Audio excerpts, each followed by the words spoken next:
বিসমিল্লাহির রহমানির রহিম। আসসালামু আলাইকুম। অনার্স প্লাস থেকে আমি নজরুল ইসলাম। আজকে আপনাদেরকে একটা ব্যারিকেডের ব্যাগ দেখাবো। তাহলে এখানে একটা পাত আছে, দেখুন ভিতরে একটা পকেট আছে, একটা পকেট আছে, একটা পকেট আছে, সাইডে এখানে একটা পকেট, এখানে একটা পকেট, পিছন দিয়ে একটা চেন আছে। এই যে পিছনের চেনটা হলো এটা। আপনাদেরকে সাইড কেমন দেখাচ্ছি, এটা এভাবে হ্যান্ডকিরও ইউজ করা যাবে, লং বেল দিয়েও করা যাবে। কালারগুলো দেখাচ্ছি, সাইজটা আগে দেখাচ্ছি।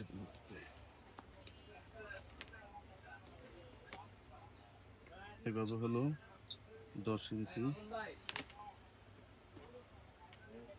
মুখ হলো 15 ইঞ্চি, তলা 15 ইঞ্চি, এভাবে আছে 7 ইঞ্চি। কালারগুলো একটা কালার, দুইটা কালার, এই তিনটা কালার। যার যেটা লাগবে ইনবক্স করুন। আল্লাহ হাফেজ, আসসালাম।